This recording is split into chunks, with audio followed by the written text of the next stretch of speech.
This is CBC Winnipeg News.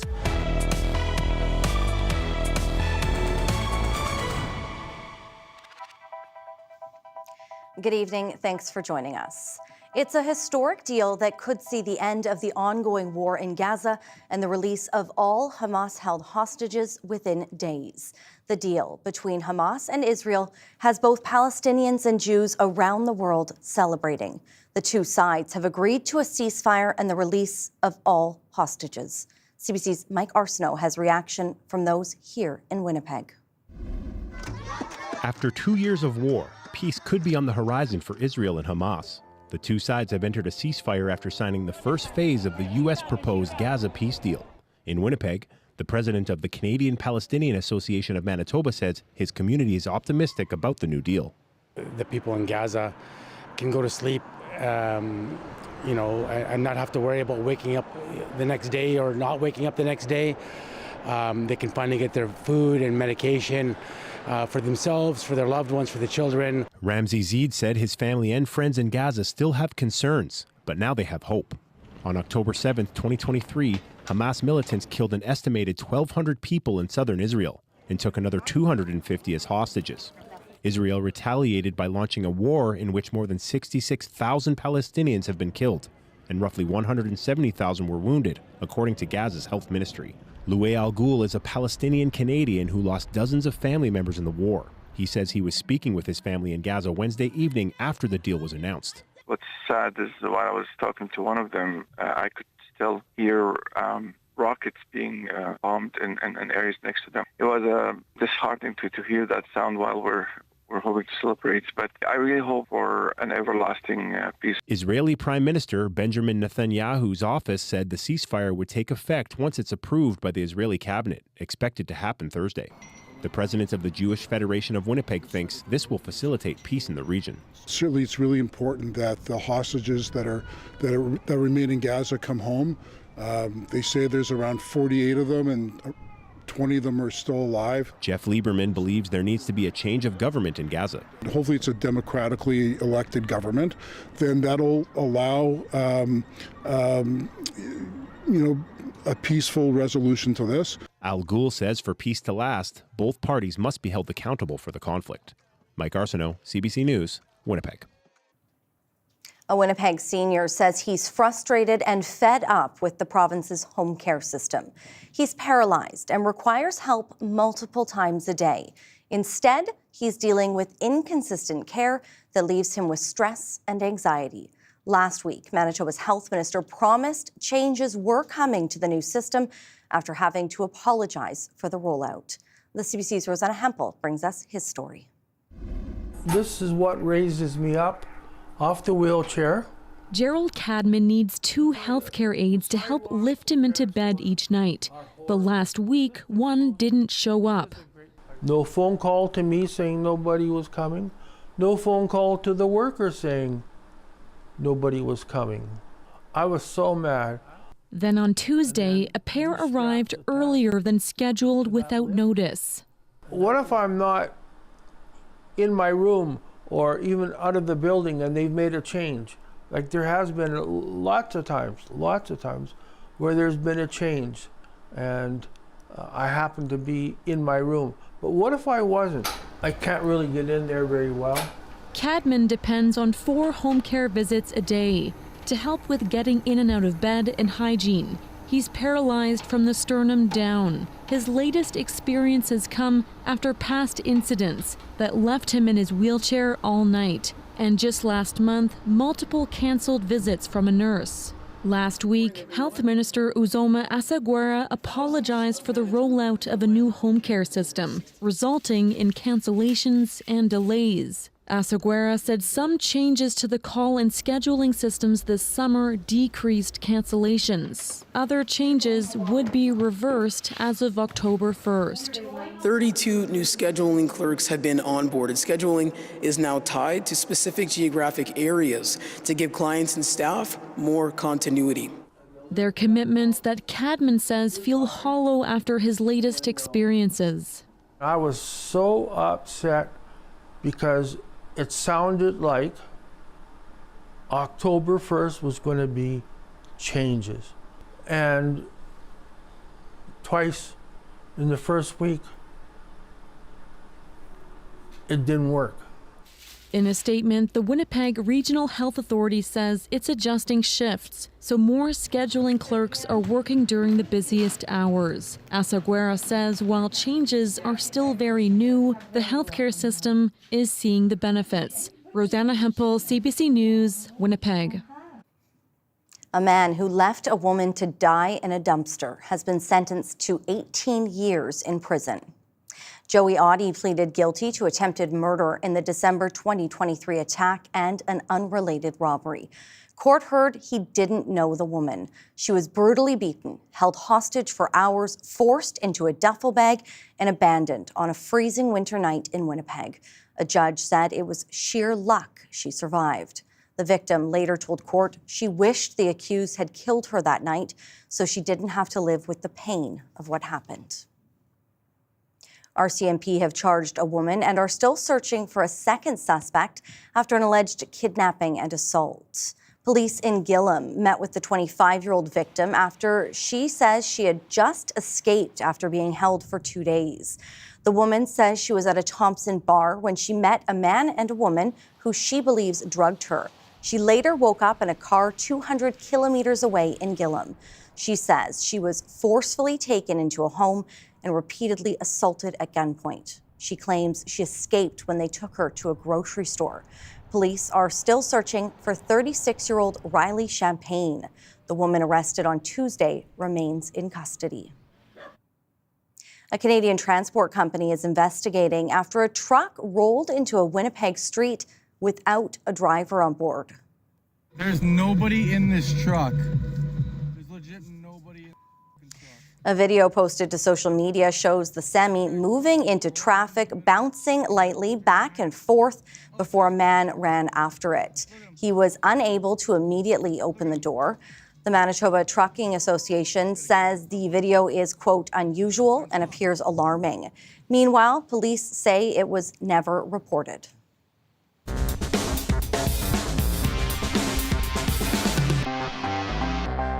The family of the late Winnipeg City Councillor Jason Schreier has named their choice for who should succeed him. The endorsement comes as candidates in the Elmwood-East Kildonan by-election prepare for the vote on October 25th.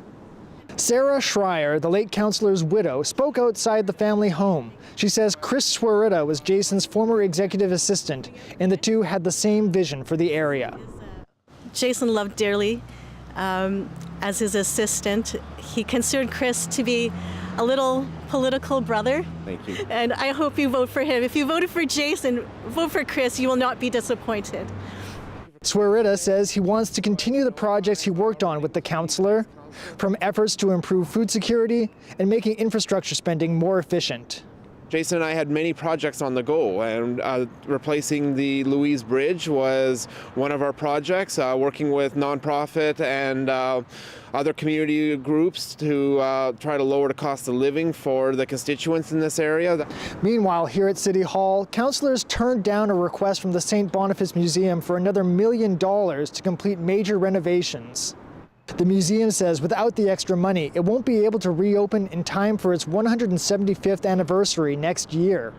The Property and Development Committee told staff to find ways of sticking within the city's existing $350,000 commitment, even if that means delaying some of the work. But Museum Director Cindy Desrochers says that might not be possible. They are all phases that are very important to happen before we reopen. It's not something that can happen while we are in the building, so it needs to be sort of a complete package project that has to happen all at once versus it being done piecemeal. Desrochers says without the extra money, the museum risks losing federal funding and missing its reopening milestone. Cameron McLean, CBC News, Winnipeg. All right, time now to bring in weather specialist Riley Lachuk. My goodness, I'm sorry, Riley. A windy day out there today. Yeah, a bit on the breezy side, as expected, Brittany, more so through the early morning hours. I don't know about you, but I was woken up early this morning by some of that strong wind. gusting upwards of 50, 60 through the Red River Valley in the southern Interlake. We've dropped back down to 20, gusting to about 40 in Winnipeg right now. Still a bit gusty back to the west. We'll see this wind starting to die off as we get into the overnight hours tonight. So as forecast, 19 degrees in Winnipeg this afternoon. A lot of 19s across southern Manitoba, 20 in Steinbach, 14 in Barons River, 13 in Thompson through the afternoon hours. High pressure once again keeping us nice and sunny across south and central parts of the province. You can start to see a bit of cloud cover in northeastern Manitoba. This is a weak frontal boundary pushing across the north. Has brought a few scattered showers into parts of northern Manitoba. Could bring a few more as we get into the night tonight. For the south, looking at mostly clear skies, 4 degrees in Winnipeg. 5 degrees to start, a mostly sunny sky in Brittany. Not as warm tomorrow, but still above seasonal for this time of the year. We'll talk about that long weekend forecast and some rain when I come back. All right, we'll take it. Thank you, Riley. You're welcome. The province sets its sights on a new detox center space. Why this spot was pegged as problematic by the community for a different project. That's next.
Premier Wab Kinew says he has an idea where the first of Manitoba's proposed meth detox centres will go, and the location is familiar. CBC's Bartley Kivas joins us in the studio. And Bartley, where is this detox centre going to go? Well, the Premier says it's planned for 190 Disraeli Freeway on the eastern edge of downtown Winnipeg. This is the same building where the province once proposed to place a supervised consumption site. Now, Kinew says it'll house a meth detox center to keep 20 people at a time off the streets. When I think about the emergency room at Health Sciences Center, when I think about kids walking home from school in some of these neighborhoods, when I think about seniors who've been targeted in random violence by people who are using meth, to me the justification is so strong for us to open this facility. Now, this requires the legislature to pass an NDP bill extending the time people can be held in detox from 24 hours to 72 hours. The opposition PCs say they like that idea, but have questions about meth detox centers. How many? Where are they going to be? Where does the staffing come from? What happens in rural Manitoba? So at the start of the week, the government announced new climate change policy guidelines. Today, we heard something a bit more concrete from the private sector. What is that? A carbon capture startup called Deep Sky announced plans to build a $200 million carbon removal facility in southwestern Manitoba.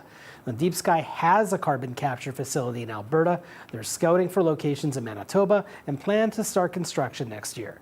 The province says it's not putting any money into this, but will change regulations to allow it to qualify for federal tax credits. The Premier says carbon capture tech is part of the climate change solution.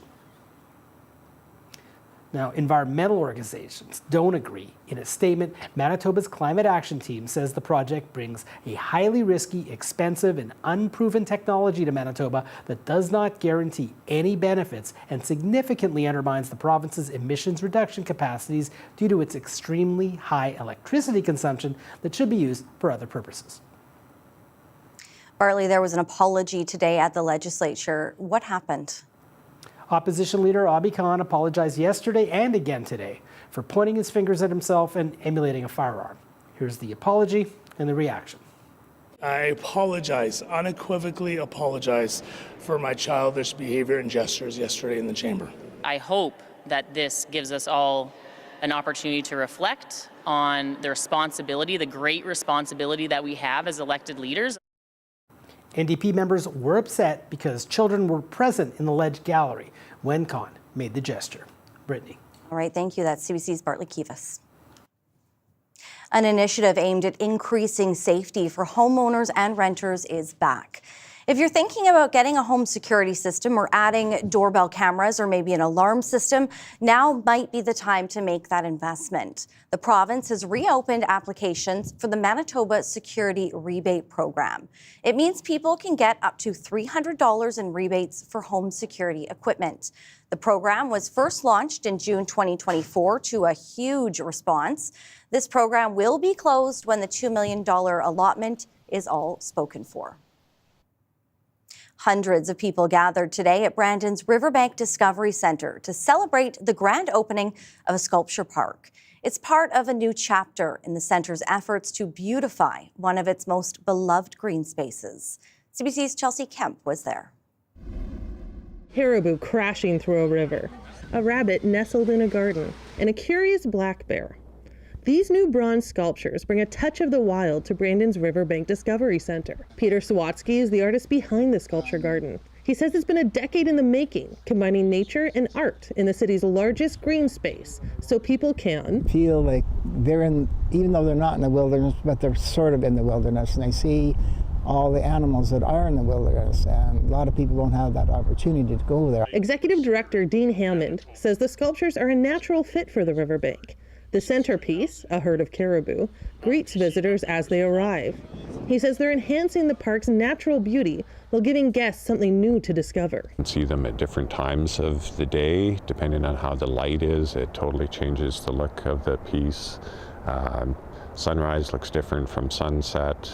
It's really neat. Visitors say the sculptures have brought new life and beauty to the riverbank, inspiring connection with nature and community. Art and nature tie together beautifully because they're both incredible things to look at, and they're ways that we can really appreciate the beauty. Be a part of it, just even if you just sit here for an hour and just look. When completed, the garden will feature 16 pieces. Sawatsky hopes the sculptures will remind the next generation to keep nature close. That's what's important in the future. We have to educate the kids that there's more to life than iPods and iPads and TV and Google. You know, there's way more to life than that. Hammond says since the caribou were installed this summer, visits to the riverbank jumped by 150%.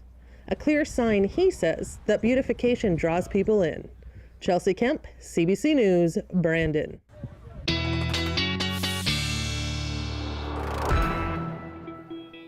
All right, well, we are almost through the week. Yes. One more day to get through till that Thanksgiving long weekend. What is it going to look like? Are we going to be able to get outside at all? Okay, so the first part of the long weekend, really across the province, Brittany, we're looking at pretty pleasant conditions through Saturday at least.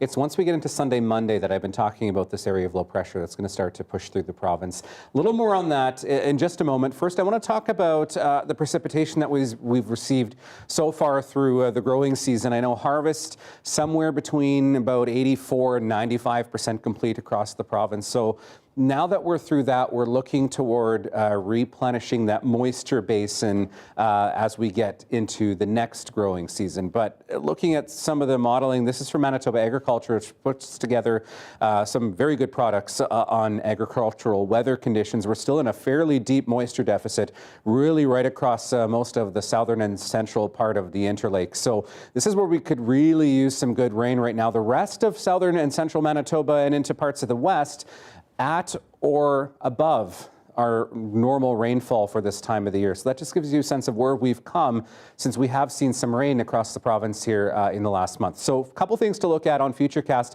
First, high pressure building to the west.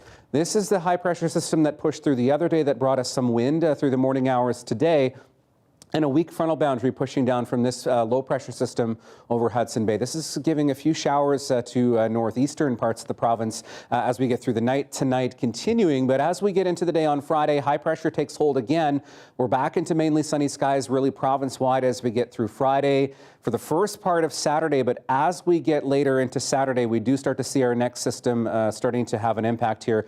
The first will be a warm front that pushes through along this area of low pressure, skirting across the territorial boundaries. This could give us some showers overnight into Sunday morning across southeastern Manitoba into northwestern Ontario. But as we get into Sunday, it's this low south of the border that begins to have more of an impact on our weather here in southern and really right across the province. So this takes us into Sunday evening. We're looking at rain beginning really through the day Sunday for much of southern and central Manitoba. This particular forecast modeling indicating the potential for some snow, although I do think temperatures will stay warm enough that this is a rain event for the majority of us as we get through Sunday, tapering off as we get into the day on Monday. Looking at this point for much of southern Manitoba, around 10 millimeters, but further west, we could get into a situation where we do get 20 plus millimeters, at least right now.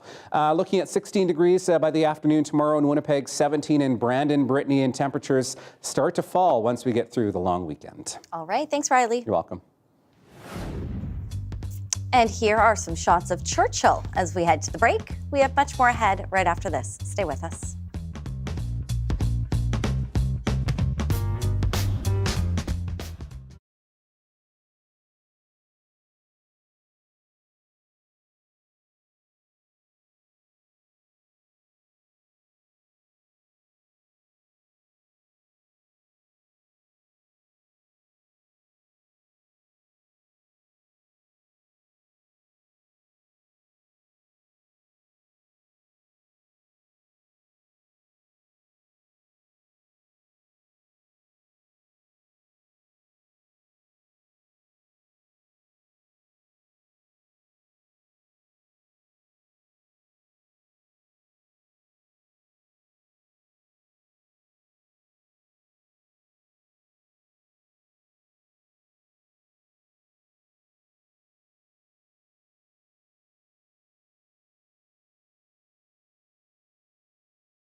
There are many people who elevate our community. CBC Future 40 will honor 10 Manitobans under 40 making a difference. Nominate someone in your community today at cbc.ca/future40mb.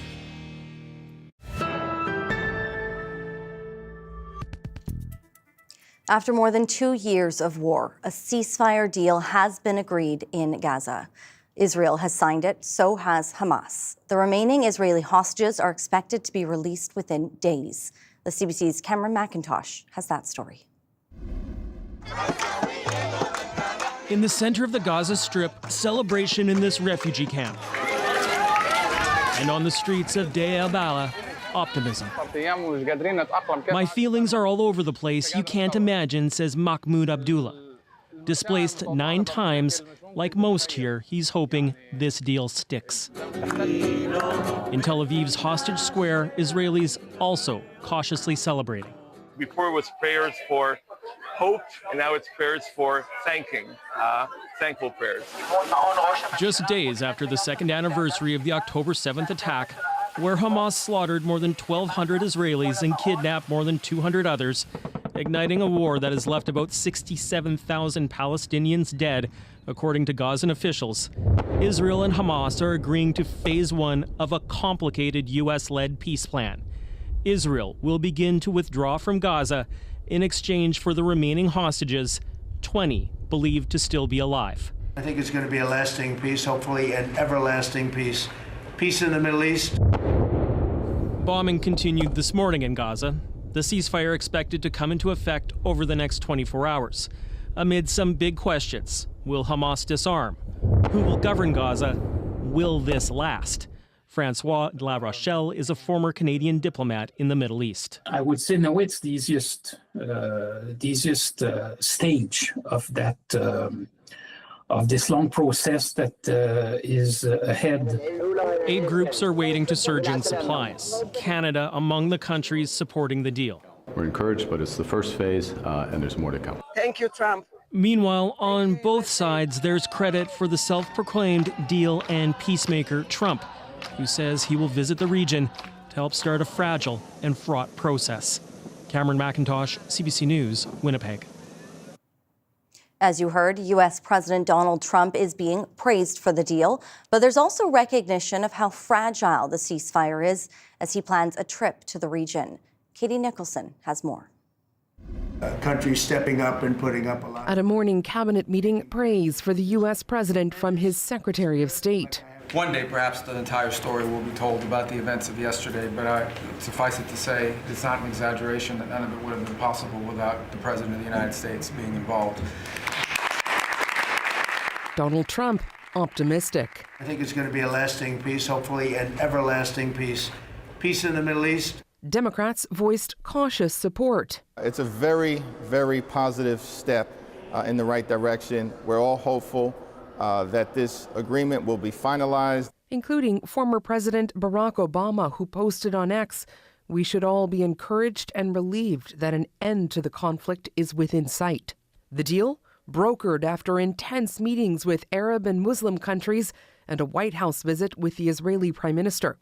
Through it all, Donald Trump taking a lead role. The question is, will Donald Trump, having now proclaimed himself the peace president, having, I think, reasonably claimed credit for this agreement, will he now be personally invested in making sure it continues now that it's very much connected to his own legacy? Not just his legacy on the line, but perhaps a Nobel Peace Prize, which Trump has made no secret of coveting. An Israeli farmer even plowed an endorsement into this field. Even his critics say if the deal succeeds, it may happen. He desperately wants that Nobel Peace Prize. It won't happen tomorrow for a lot of reasons. But if this process continues, he may have a better argument next year. My only point here is we've been at this stage several times before, including, as I said, as recently as January, and the ceasefires have broken down. But so far, this deal holding enough for the U.S. president to plan a trip to the region, just as the hostages are due to be released and as aid is expected to flow into Gaza. Katie Nicholson, CBC News, Toronto. A full ceasefire could come into effect within 24 hours. Here at home, officials are reacting to the news. The President and I discussed in the White House how Canada can support this process. We are supporting with humanitarian aid. There's other mechanisms that we can do to support it. And I urge, as I say, I urge all parties. We're encouraged. We're encouraged, but it's the first phase, and there's more to come. It is up to Hamas now to respect its side, hand over all of the hostages, and disarm itself. Stay behind the line and allow the peace to go forward. You know, we want Palestinians and Israelis to live in peace, prosperity, and harmony. We have expertise in governance, in the delivery of humanitarian aid, being the third largest donor, and in other ways to support the various mechanisms involved in the peace plan. Prime Minister Carney and I are both heavily involved in a number of the items on the peace plan. A French man has been sentenced to an extra year in jail for challenging his conviction in the rape of Giselle Pellico. The 72-year-old woman was drugged unconscious by her husband, who invited dozens of men to rape her.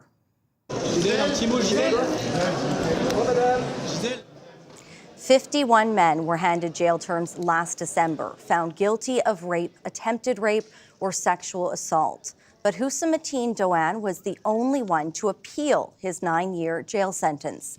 The prosecutor said Doan was unwilling to take responsibility for his actions. He denied he intended to rape Pellico and argued he was deceived. His sentence is now increased to 10 years. A new study reveals nearly 3/4 of young Canadians surveyed are turning to AI tools like ChatGPT for schoolwork. They say it's improving their grades and becoming a go-to for some projects. But the use of artificial intelligence is also raising fresh concerns among students and educators alike.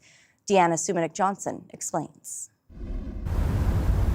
In the almost 3 years since ChatGPT exploded into the mainstream, AI has become a well-used resource by students. A new study by KPMG of 684 Canadian students in post-secondary institutions found 73% said they use generative AI for their schoolwork. The students are definitely realizing that there is benefit to use the tools, that it can support their ability to respond to the queries that are being asked. Students said they use AI for research, editing assignments, or writing essays. Still, there are reservations. It is still surprising to see that nearly half the students say their critical thinking skills are deteriorating because of the use of AI.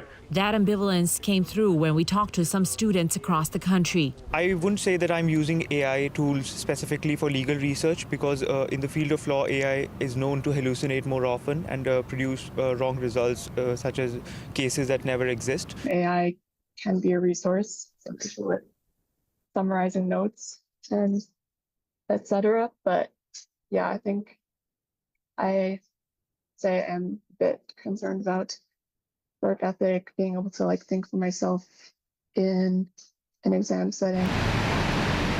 This professor of education says it's up to instructors to set up clear expectations around what's acceptable use of AI. Every generation of students has some cheaters, but it also has lots of people that want to learn either by doing it entirely themselves or sometimes with a little assistance. So we still need to figure out what counts as ethical assistance, if you will, or tutoring, but that's not up to the kids to decide. That's up to us to decide. She says that the way assignments are constructed and how students are assessed may need to change to adapt to the rapidly advancing technology that students are already using. Deanna Sumanik-Johnson, CBC News, Toronto. People across the country are still celebrating after a big win for the Blue Jays. The Toronto team is headed to the American League Championship Series. It's the first time in 9 years. Now, the mad scramble is on for tickets. Sheehan Desjardins reports. The 1-2 pitch. Got him! And the Blue Jays have done it. The Toronto Blue Jays are on their way to the American League Championship Series. and the hunt is on for fans looking for a seat. I was not in the secondary market, will not do it. I just went on Ticketmaster. Got the link, went on, stayed in the queue for a long time actually, but ticket showed up. My boyfriend was also trying and didn't manage to get tickets. I felt a little bit bad, but yeah, I got them, so I gotta get the bragging rights now. Others weren't so lucky. Tickets went on sale Thursday morning. Thousands waited online, but the resale market is already causing prices to skyrocket. It was already in my cart, but then it just disappeared for some reason, just the regular tickets. But I think the resale tickets are only available right now, so they're just going for crazy for the 500 level. Guerrero shoots it down the right field line. For the Jays, it's a complete 180 from last season. And there it is! And after beating one of baseball's most successful franchises, early skepticism about whether the team would even make playoffs this year proven wrong. From the perspective of all of the parts, the moving parts working together, definitely there's a little bit of magic in that right now.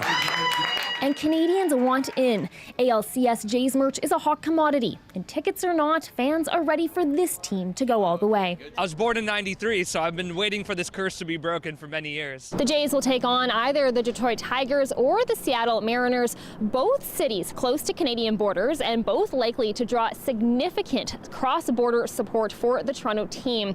The Jays will be playing Game 1 here on Sunday with home field and country advantage. Chien Desjardins, CBC News, Toronto. It's been 5 decades since this residential school closed. Now it's reopening in a new capacity 50 years later. More on that ahead.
It's a day to honor and celebrate the resilience of residential school survivors. Today, hundreds gathered at the site of the former Portage La Prairie Residential School to commemorate the 50th anniversary of it closing.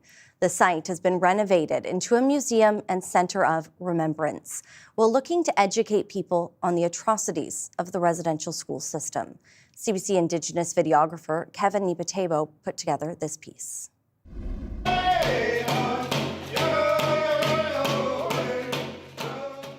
I never did go to a residential school. I went to day school. And the stuff we experienced there was nowhere near what occurred here and the other sites that still exist.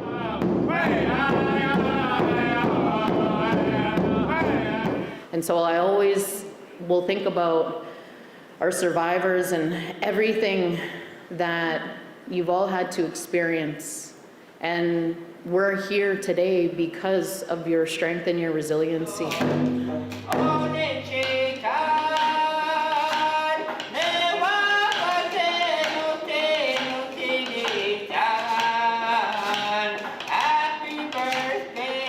got really emotional when I walked in because I started to see the former residential school friends that I went to school with. And they called me over and I recognized the face, but I forgot the names. I'm a survivor, my husband's a survivor, my mother went to residential school, my grandmother, 5 of my brothers and sisters. So I always tell people I'm your ultimate product of being a residential school survivor. First responders who helped fight Manitoba's wildfires this year were awarded one of the province's highest honors today.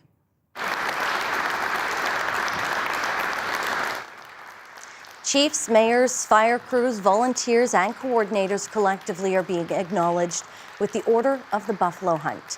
It was dedicated to those who lost their lives during the wildfire season, along with the thousands who lost their homes or were evacuated. Grand Chief Garrison Settee also accepted for MKO for their leadership, advocacy, and efforts in helping the many Northern First Nations impacted.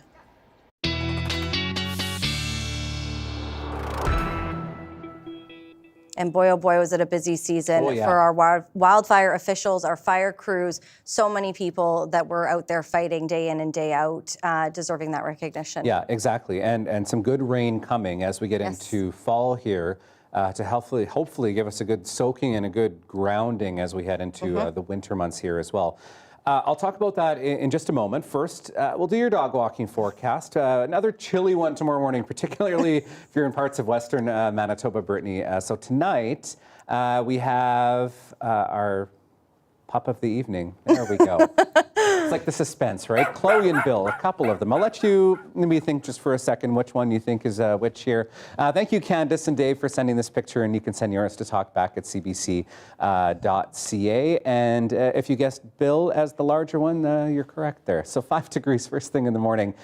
For Winnipeg, I'll show you the regional numbers in just a moment, but some of us could be dipping below the freezing mark again overnight tonight. 16 degrees tomorrow, a bit more of a southwesterly wind by the time we get to the afternoon, and we'll see that switching to more of a southerly flow by the time we get into the overnight hours. Still pretty decent, though, by the supper hour at 16 degrees. All right, I want to talk about the rain that's coming for the weekend. I was showing you a pretty ominous-looking area of low pressure that will start to push across the province as we get Sunday into Monday, even lasting into Tuesday for some parts of northern Manitoba. And as I was saying, I do think this is mainly a rain event for most of us across the province, save for some of the higher elevations around the Duck, the Riding Mountains, and potentially up into the northwestern part of the province where we could see some flurry activity as the system pushes a little bit further north. Temperatures, though, largely remaining above freezing. So these numbers give you a bit of a guideline. I mean, still, this is several days out yet. The forecast modeling isn't in much agreement at this point on what exactly we're looking at, but in general, 10 to 15 millimeters across much of the Inner Lake. Could see the further north you go in the Inner Lake into that 20 to 30 millimeter range. But this just gives you a bit of a sense on what to look for at this point rainfall-wise. So a bit of a good soaking coming our way as we get Sunday into Monday. Before we get there, your overnight temperatures tonight, a few clouds, 4 degrees through the Inner Lake into the Red River Valley. Zeros into Westman, could get down to -1 in Roblin overnight tonight, +1 in Swan River, mostly clear sky. And single digits for much of northern Manitoba as well. Maybe a couple of scattered showers, particularly east of Thompson toward Gillam and Shamattawa. So could see some cloud cover tonight. That does clear out as we get into Friday. Then we're into a mainly sunny sky through much of the day. Temperatures 14 for Lynn Lake and Thompson, 11 Gillam, Shamattawa, 15 in Grand Rapids through the afternoon tomorrow. And again, mostly sunny skies, Brittany, through southern Manitoba, looking at temperatures again in the mid to high teens, 18s into Westman and 13 to 15 degrees into northwestern Ontario. All right. Thank you, Riley. You're welcome. A set of foreign tourists is turning into a nuisance in Quebec. Why the problem? Well, here's a clue. They're coming over on 6 legs. The CBC's John Nagala, has the details on the box elder bug. You might have seen these bugs all over social media recently. They can fly, love the sun, and bunch up together. They're called box elder bugs, and more people are noticing them. You think they go away and then they're back a little while later, and it's very annoying. They keep popping up. An entomologist we spoke to says they're harmless and that it's very common to see so many at this time. He says they're looking for shelter for the winter. We can see aggregations of thousands of individuals, and people will see adult stage and nymphal stage as well. So the nymphal stage are a little bit reddish. And during the adult stage, they turn black. Normandin says they eat the sap from maple trees and are especially common in the United States. He says the species has been traveling up north and that there's been a gradual rise in their population over the last 15 years due to climate change. Since we have days in the fall, which is very hot, like kind of this weekend, like past 18 degrees Celsius, we're going to see them flying around, aggregate, especially around black surfaces. They will take the heat from that. Right here, there are some on the wall, right? Yes, so you see there's one flying. Sometimes the neighbors see me doing karate and I start kicking them. Megan Bradley says she's lived in the Ville-Saint-Pierre area for a decade and that she's seen a lot more of them these last 5 years. At first I thought, oh look, nature, how lovely. And then it was a little bit too much. She says she hired an exterminator at the beginning of the year to get rid of them on surfaces outside her home, but that they've stormed back. So now her trick is good old soap and water. The soap gets into their skeleton and they drown very quickly. Like within 30 seconds, they're all dead. I mean, you know, just stay outside, guys. Don't come into my house. That's all. Just don't come into my house. So you may want to get rid of them or squish them, but Normandin says the box elder bug plays an important role in nature. It's actually a prey for other predators. It's also a way to regulate the amount of seeds that the Negundo maple tree is producing. He's also inviting people to download the iNaturalist app and send photos of the bug to help experts track the species. John Ngala, CBC News, Montreal. One of the only deaf professional wrestlers is paving the way to make events more inclusive.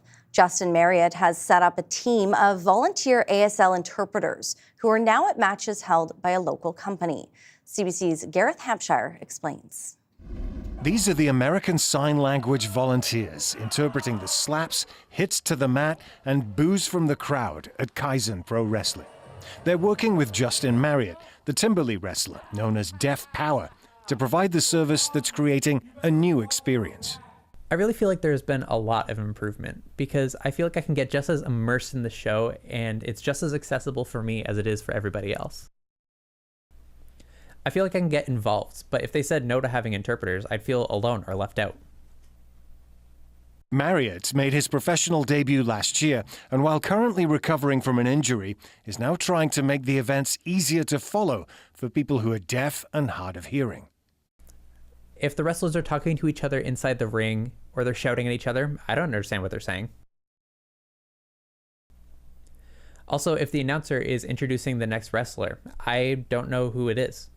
He's not missing anything now, with everything in and out of the ring being interpreted live. Because wrestling's for everybody, and it's, you know, I bring my kids here, and this is a very inclusive place for people to come and enjoy pro wrestling. Wrestling is so character-driven that it's a different challenge for the volunteers than, for example, interpreting in a healthcare setting. Catching all of just like the sound cues of like a body hitting the mat or like a really loud slap, making sure that that is what the audience is getting out of it. But it's also fun to be part of an event that brings so much entertainment. One of the wrestlers here, Sebi, running around with a bubble gun and like screaming like a little goblin, capturing that is so enjoyable. Marriott believes the interpreting team are breaking new ground in wrestling. And because it's hard to find funding for such services, he's grateful they're doing it without being paid, but to support the deaf community. Gareth Hampshire, CBC News, Dartmouth. Still ahead, spooky season is upon us. We'll show you how a PEI man is stepping up his decor after the break. Stay with us.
Jets fans will have the chance to see some special hardware ahead of tonight's home opener. The team's President's Trophy is being featured alongside goalie Connor Hellebuck's Vezina, Jennings, and Hart trophies. Doors opened early tonight, so fans had a chance to take photos, and they will also stay on display for Saturday's matinee game. Tonight's game against the Dallas Stars will also be Jonathan Toews' first as a Winnipeg Jet. The 37-year-old took a break from the NHL to deal with health issues related to long COVID.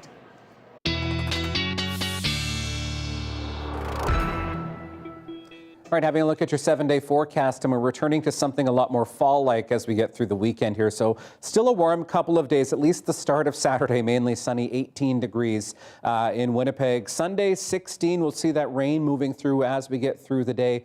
And a couple of windy days ahead of us into the weekend, northwest 30, gusting to 50 as we get into Sunday. And then a cold front passes, and we see temperatures really dropping 7 and 8 for Monday and Tuesday, -1 overnight into Wednesday morning, and then we're back into the low double digits as we get into the middle part of next week. All right, a couple of pictures for you. Lily sent this one in from Lester Beach of the fall colors, and one more of a very curious fox in Southdale. You can send yours to talkback@cbc.ca. It's either looking for some water or looking for some birds.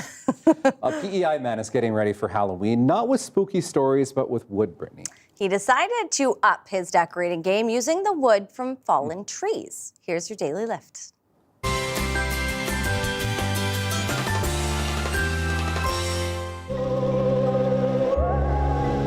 We do a big display for Halloween every single year, and in my mind for quite a while now, I've wanted to do a lot of pumpkins on the front yard. I kind of just picked at it in the evenings after work. So basically, I just used a chainsaw to nip off the top and the bottom of the log, and then I basically sanded it down so I had a nice smooth finish, and then base coated it with orange, slapped a stem on top, and away we went. Yeah, definitely a unique use for the wood. It was one of those things that came about, you know, you're just mindless scrolling on Instagram, Facebook, whatever. You see this idea and you're like, I could do that. And this is what we end up with. Hopefully the neighborhood kids really enjoy it. You know what? After all that crazy wind we've had, you might be able to do some of that here. Yeah, especially if you have some like the knotty pieces of wood with some of the bumps sticking out. It really creates something cool with that. Send us all of yours. Exactly. Have a great night. We'll see you here tomorrow.